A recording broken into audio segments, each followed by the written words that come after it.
Bom, hoje a igreja celebra Pentecostes e dentro do ciclo litúrgico, oficialmente, nós encerramos a Páscoa, apagamos o Círio Pascal e que só será agora novamente aceso nas cerimônias do batismo ou outras cerimônias solenes somente, mas no tempo litúrgico mais não. Agora nós precisamos ter essa luz acesa dentro de cada um de nós, dentro do nosso coração. Domingo passado, nós celebrávamos o domingo da Ascensão, quando Jesus termina o seu tempo e retorna ao Pai, à glória eterna, e envia a promessa da terceira pessoa da Santíssima Trindade, portanto, o Espírito Santo. É preciso pensar, minha gente, de fato, quem é o Espírito Santo?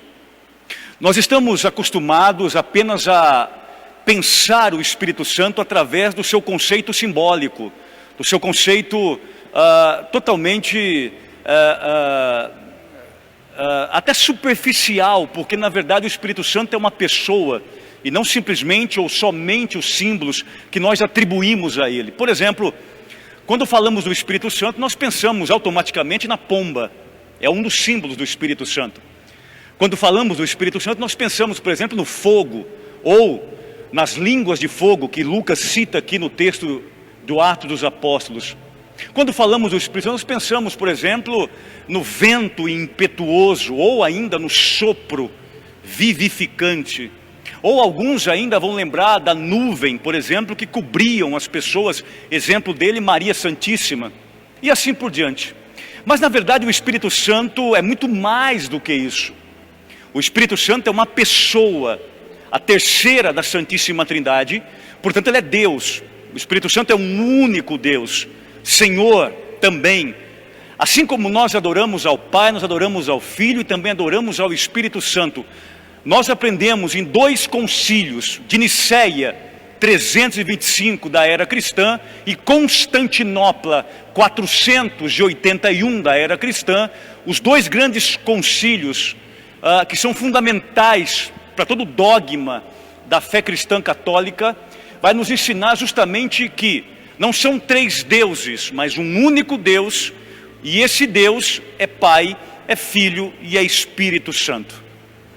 Dentro da iconografia, dentro das pinturas, dos ícones, das imagens sobre a Santíssima Trindade, é muito comum que, por exemplo, não se coloque um rosto definido, nem na pessoa do Pai, nem na pessoa do Espírito Santo, somente na pessoa do Filho, da segunda pessoa da Santíssima Trindade. E por qual razão? É muito simples. O Pai e o Espírito Santo nunca se tornaram humanos, eles nunca se encarnaram, eles não conhecem essa materialidade. Embora são pessoas, mas não são pessoas que se encarnaram como Jesus Cristo. Por isso, por exemplo, se você pegar os ícones russos, da igreja russa, da liturgia russa, você vai encontrar, por exemplo, sempre o Pai e o Filho, ou melhor, o Pai e o Espírito sem um rosto definido, somente o Filho, porque o Filho se encarna, o Filho se torna humano. Nós aprendemos lá em João, capítulo 1, versículo 14, que o Verbo se fez carne e habitou entre nós. Mas, mesmo não tendo se encarnado materialmente falando, mesmo não tendo uma forma humana como eu e como você, o Espírito Santo é uma pessoa. Entre muitas características que nós podemos dar ao conceito existencial, teológico, filosófico, antropológico sobre o que é ser pessoa, nós dizemos que pessoa é aquela que é livre, tem vontade própria, tem desejo, tem inteligência. Tudo isso nós encontramos na pessoa do Espírito Santo. Portanto, o Espírito Santo é Deus e deve ser adorado. Mas é fundamental que nós não confundamos o Pai com o Filho com o Espírito com o Pai ou com o Filho. São pessoas realmente distintas, nos ensina o sínodo, aliás, os concílios de Nicéia e de Constantinopla. Muito bem. Falando isso, eu queria pensar na década de 90, quando João Paulo II escreve uma encíclica E nesta carta encíclica, Sua Santidade João Paulo II vai nos dizer que o protagonista da vida cristã é o Espírito Santo. Ou seja, sem o Espírito Santo não há cristianismo, sem o Espírito Santo não há nenhuma possibilidade de nós sermos cristãos. João Paulo II afirmava categoricamente nessa sua carta encíclica que nenhum meio tecnológico, nós estamos ainda em 1990, hein? Hoje 2021, mas já naquele momento que estava começando a acontecer a revolução tecnológica, a globalização, os primeiros indícios dessa tecnologia global, dessa comunicação por mídias sociais, João Paulo estava sendo enfático em dizer: é fundamental, é importante na evangelização, sim, os instrumentos, só que nenhuma tecnologia substitui a pessoa do Espírito Santo. Portanto, o Espírito Santo ele é fundamental, indispensável no processo da evangelização e na essência do cristão como um todo. Ponto. Em João capítulo 14, capítulo 15, capítulo 16, são 3 capítulos, é uma tríade. Jesus Cristo vai nos falar aos poucos, vai revelando quem é a pessoa do Espírito Santo que Ele enviará logo depois que Ele retornar para o Pai. Então Jesus vai dizendo nos capítulos 14, 15 e 16 que o Espírito Santo é conselheiro, que o Espírito Santo é amigo, que o Espírito Santo é aquele que vai nos recordar todas as coisas quando nós esquecermos. Ele vai então chamar com uma expressão grega que o Espírito Santo é parakletos, do grego pará ao lado de. O Espírito Santo é um companheiro que está ao nosso lado. No século I, final do século I, início do século II, nós temos o grande teólogo São Basílio. São Basílio é o teólogo que vai nos dizer que o Espírito Santo era um companheiro inseparável do Senhor Jesus. Isso tanto é verdade que assim que Jesus foi batizado nas águas do Rio Jordão, os narradores do Evangelho vão nos dizer que o Espírito Santo desce em forma corpórea de pomba e pousa sobre o Senhor Jesus. A partir das águas do batismo do Jordão, ele vai então ser impelido pelo mesmo Espírito Santo para o deserto, onde é tentado durante 40 dias e 40 noites, vencendo a tentação e o tentador. Jesus agora vai para o templo, para a sinagoga em Nazaré, e o texto é claro em Lucas quando diz, ele estava na presença do Espírito Santo.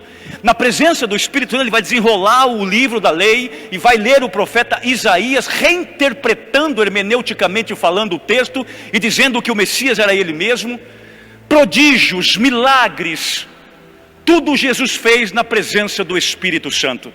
Por isso que São Basílio, santo e teólogo da igreja, um dos grandes pensadores do cristianismo dos primeiros séculos, vai nos ensinar justamente isso. O Espírito Santo era o companheiro inseparável do Senhor Jesus.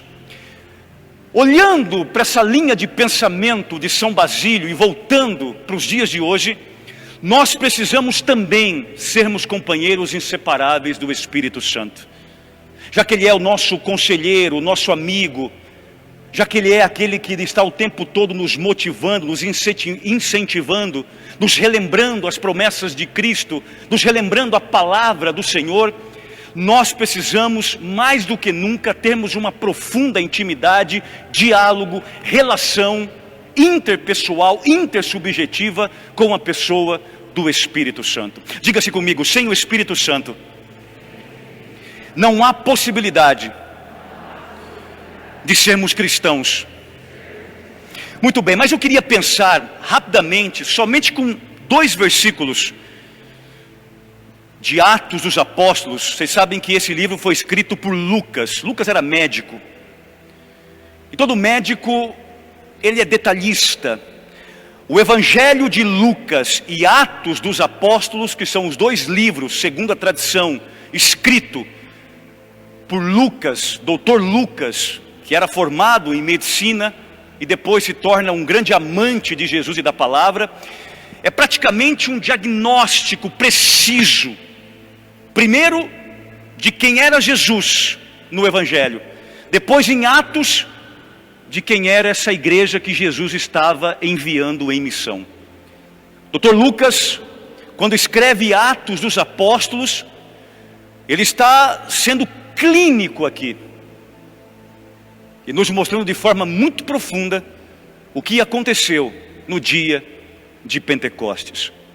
Mas eu queria apresentar em 2 versículos apenas, basta, 6 segredos para que nós sejamos cheios do Espírito Santo.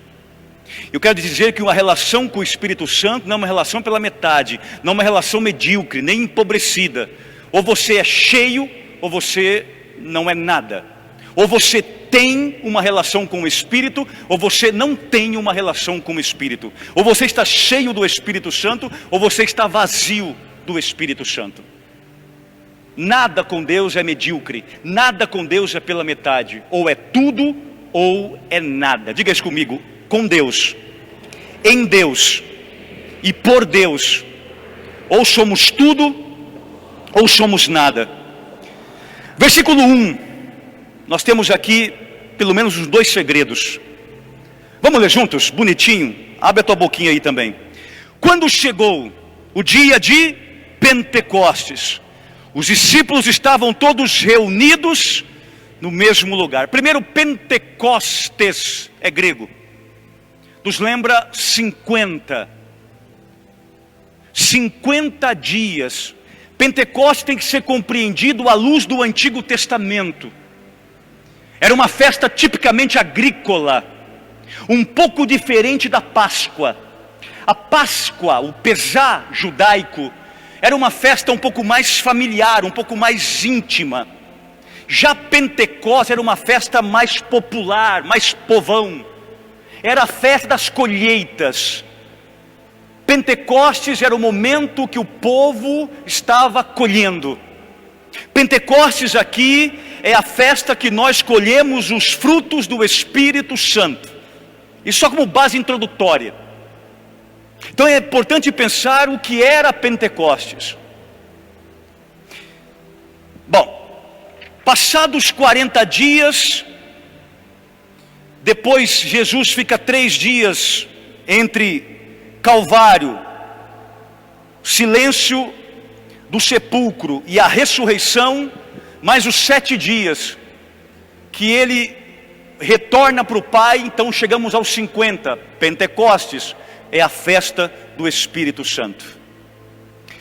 Primeira coisa, como eu posso ser cheio do Espírito Santo? Qual é o primeiro segredo? Está aí.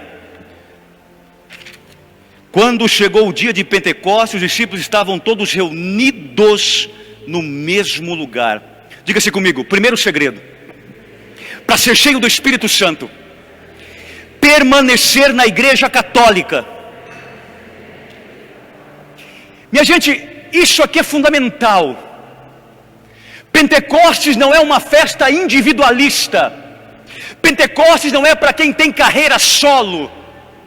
Pentecostes é uma festa que acontece para quem permanece em eclésia, em igreja, reunidos. E vale aqui pensar o seguinte: os discípulos, os apóstolos estavam no cenáculo, estavam numa sala superior, no segundo andar, reunidos, celebrando a Eucaristia. Assim que Jesus foi ascendido ao céu, assim que Jesus voltou para a glória do Pai, para o trono, durante esses 7 dias, eles ficaram reunidos em oração, mas em igreja, porque os discípulos, nós sabemos que são eles o fundamento da igreja primitiva, portanto a raiz da igreja católica. Católico, de kataolon, significa universal. Portanto, se quiser ficar cheio do Espírito Santo, você precisa permanecer como o ramo permanece na videira, na igreja do Senhor Jesus. Obrigado. O texto tem uma coisa importante, porque o capítulo 1 diz o seguinte: então, do monte chamado das Oliveiras voltaram a Jerusalém. A distância é pequena, a de uma caminhada de sábado. Tendo entrado na cidade, subiram à sala superior, aqui é o cenáculo, onde costumavam ficar. eram Pedro. Começa com Pedro, para lembrar que Pedro é o líder. E diz o seguinte: eles todos perseveravam na oração com algumas mulheres, entre elas Maria, a mãe de Jesus. Minha gente, para que o Espírito Santo seja derramado, eu preciso permanecer fiel à Igreja Católica, Apostólica, Romana, Petrina e Mariana. Diga isso comigo. Eu preciso permanecer na Igreja Católica, Apostólica, Romana, Petrina e Mariana. A lista de Atos capítulo 1 começa citando Pedro e entre vírgulas Maria, mãe de Jesus, para dizer: se Maria não estivesse ali no cenáculo, talvez naquele momento o Espírito Santo não teria sido derramado. Por isso eu fico na igreja que tem Pedro como primeiro Papa. Eu fico na igreja que tem Jesus na Eucaristia. Eu fico na igreja que foi fundada no flanco aberto de Jesus na cruz. Eu fico na igreja que tem Maria como mãe, porque é essa igreja que ele fundou e escolheu para derramar o Espírito Santo. Se você quer ser cheio do Espírito Santo, frequente, ame, venere, respeite a sua igreja católica, apostólica, romana, que tem Pedro e Maria como base. Uma salva de palmas à nossa igreja.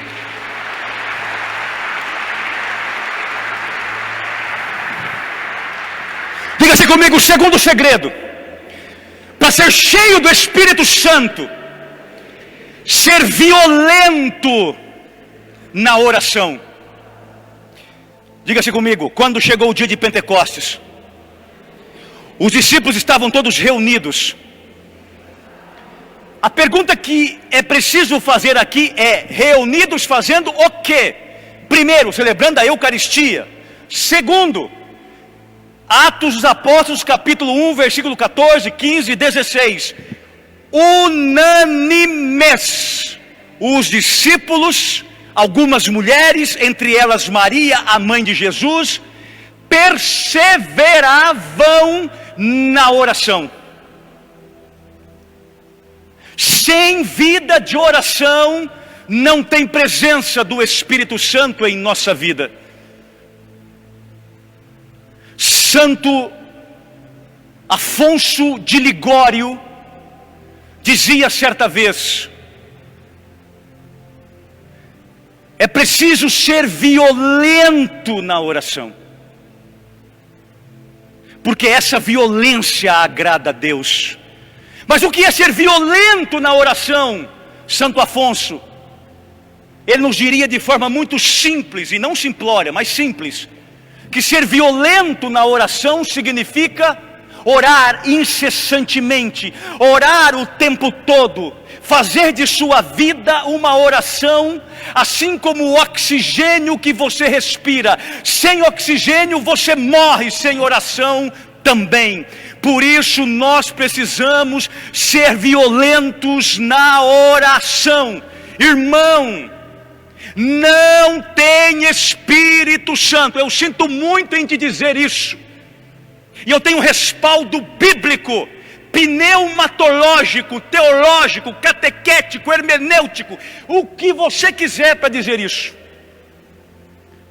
Sem intimidade oracional, sem violência na oração, para relembrar Santo Afonso de Ligório, não tem Espírito Santo. Aliás, entre aspas, porque Deus é perfeito e o Espírito Santo é Deus, o Espírito Santo tem um ponto fraco, entre aspas.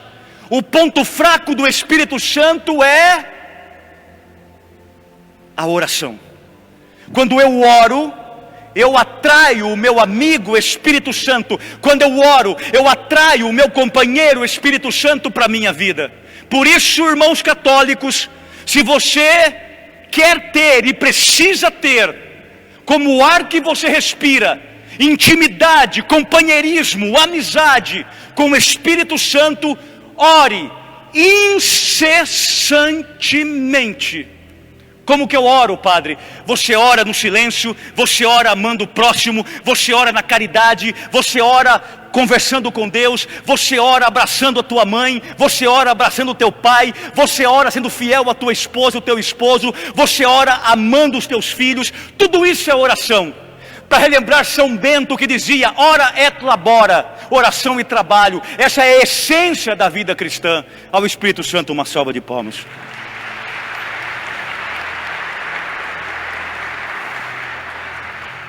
Diga-se comigo, o terceiro segredo para ser cheio do Espírito Santo. Diga-se comigo, acolher as surpresas de Deus. Olha que lindo, Atos capítulo 2, versículo 2. Diga-se comigo, de repente veio do céu um barulho, como se fosse uma forte ventania, que encheu a casa onde eles se encontravam. De repente o Espírito Santo desceu. De repente o Espírito Santo chegou. Mas esse de repente é para dizer uma coisa para você e para mim. Nós precisamos acolher as surpresas, o extraordinário. Minha gente, nós estamos nos tornando uma sociedade cristã muito calculista, muito lógico, muito empírico, muito palpável. Nós queremos as coisas muito calculadas e do nosso jeito, na nossa forma, na nossa lógica, da nossa maneira. É por isso que o Espírito Santo não tem possibilidade, oportunidade de trabalhar o extraordinário de Deus com seus milagres miraculosos em nossa vida, porque nós queremos controlar o próprio Espírito.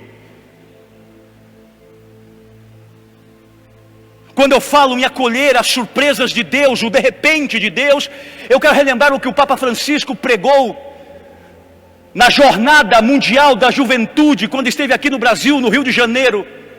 O Santo Padre, o Papa, falando para milhões e milhões de jovens católicos do mundo inteiro, e até não católicos.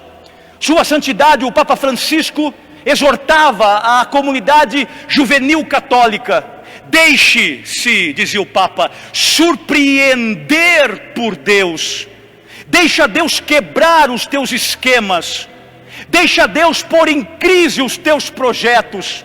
Confia em Deus, sai de ti mesmo e o siga, porque em Deus você não perde nada. Isso, minha gente, é acolher as surpresas extraordinárias do Espírito Santo em nossa vida. Nem tudo vai ser do jeito que você quer. Confia que Deus fará do jeito certo e chegará na melhor hora, no melhor momento na sua vida e na sua história. Para de querer controlar a vida de Deus. Para de querer ensinar a Deus. Deixa Deus ser Deus. Deixa Deus te surpreender. Quando você menos esperar, Deus invade a tua vida e o milagre acontece na tua história, porque o Deus que nós cremos e servimos é o Deus do impossível. Uma salva de palmas para Ele.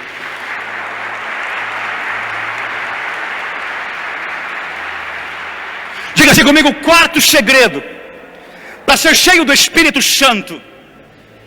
Diga-se comigo, de repente veio do céu um barulho, como se fosse uma forte ventania. Diga-se comigo, o quarto segredo para ser cheio do Espírito Santo é a abertura interior para experimentar o Espírito. O Espírito Santo é uma experiência que nós devemos fazer. Sabe o que é bonito? É que a palavra experiência não é da língua portuguesa, é emprestada para nós.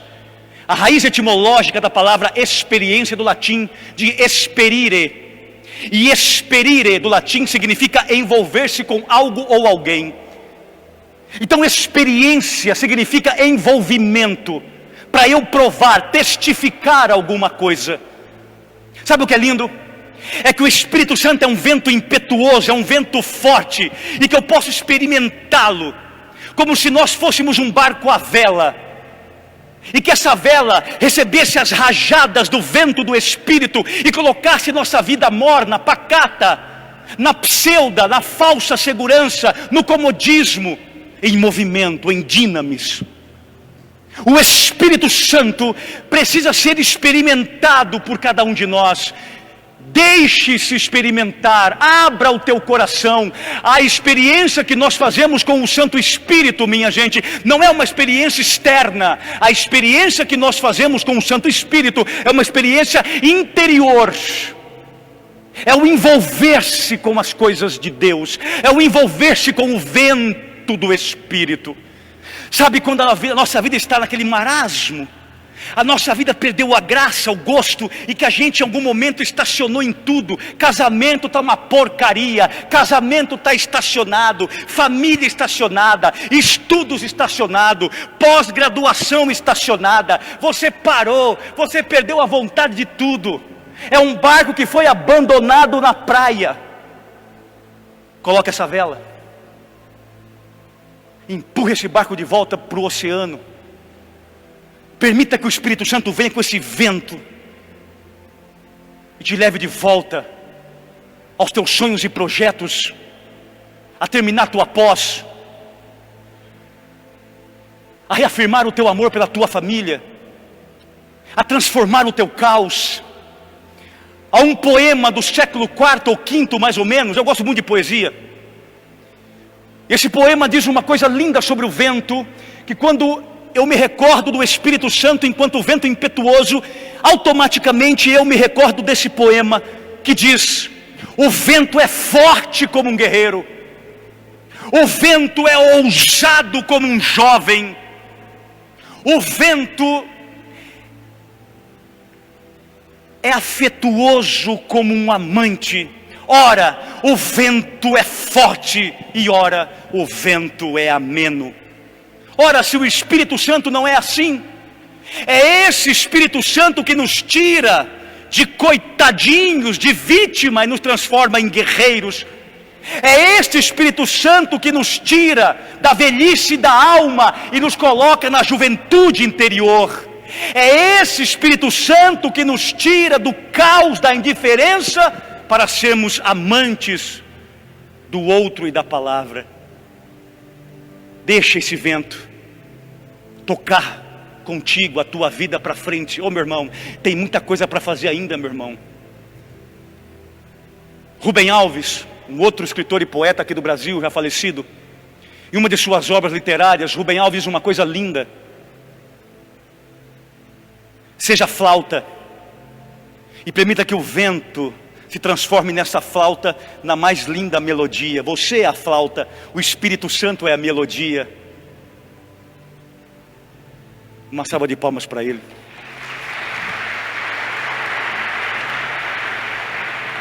Diga assim comigo: o quinto segredo para ser cheio do Espírito Santo. Diga assim comigo: de repente veio do céu um barulho. Diga assim comigo: o quinto segredo para ser cheio do Espírito Santo é obedecer a Deus. Eu quero corrigir uma coisa que quase todas as traduções estão erradas. Não é barulho coisa nenhuma. Da língua grega é ekos. Ekos não é barulho. Ekos é som audível, inteligível. Não aconteceu o Espírito Santo no meio de barulho. Não aconteceu Pentecostes no meio de confusão. Pentecostes não é a festa da histeria. Pentecostes não é encontro de gente desequilibrada. Não. A palavra grega é ekos, para dizer que o Espírito Santo é aquele que foi derramado num contexto de oração, de silêncio, de eucaristia, onde eles estavam atentos. O que é obediência? Do latim obiaudire, significa escutar com atenção. Obedece quem escuta com atenção e com adesão. Eu escuto o que você está falando e eu estou aderindo o que você está me dizendo para o meu bem. Por isso, quando nós falamos em Pentecostes, nós falamos justamente nisso. Pentecostes acontece na escuta da palavra. na obediência a Jesus Cristo. Aliás, Atos dos Apóstolos, capítulo 1, versículo 8, Jesus disse: vocês não saiam de Jerusalém, porque eu voltarei para o Pai, enviarei o Espírito Santo, mas não saiam daqui até que o Espírito Santo venha. Se vocês desobedecerem, não escutarem a minha palavra, não receberão a promessa que é o Espírito Santo. Sabe por que não acontece muitas curas e milagres na casa dos irmãos católicos? Porque muitos irmãos católicos são desobedientes, não escutam a palavra, vivem do barulho,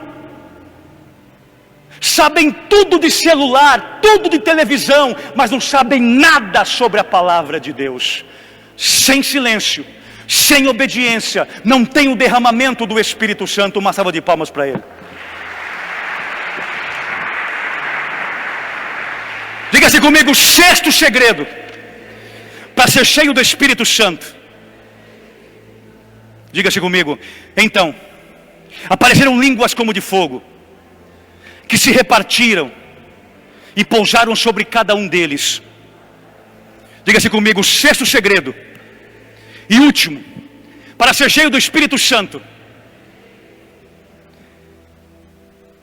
é ser um graveto seco. Diga isso, ser um graveto seco. Diga assim: eu quero ser um graveto seco. Quanto mais seco for o graveto, mais fogo ele pega. Por isso que o Espírito Santo é o símbolo do fogo. Eu vou lembrar para você aqui 3 textos rápidos para me terminar. Êxodo, quando Moisés subiu o monte, ele viu gravetos pegando fogo, uma sarça que ardia e não se consumia, símbolo do Espírito Santo. Segundo Crônicas, quando Salomão inaugurou o templo de Jerusalém, desceu fogo do céu, símbolo do Espírito Santo.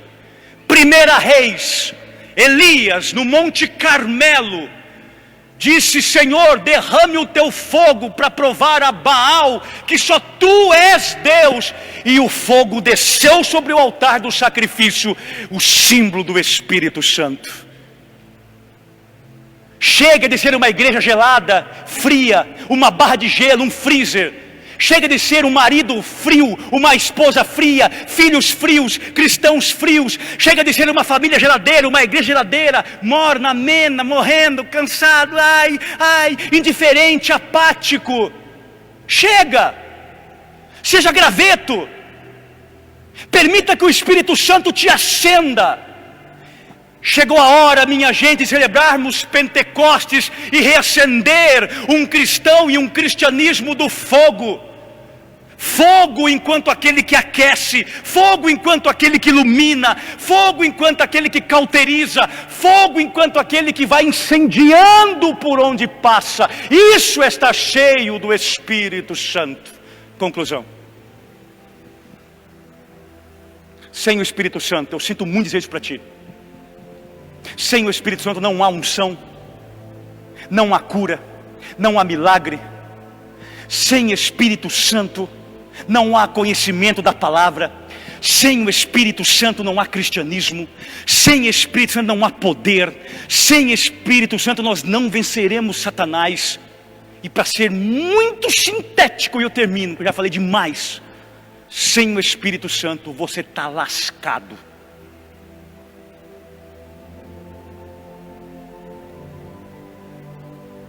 Se nas tuas redes sociais você não tem nenhum amigo, se no teu bairro só tem alguns colegas, tudo bem, só não deixa de ser amigo do teu melhor e único amigo, o Espírito Santo de Deus. A Ele uma salva de palmas.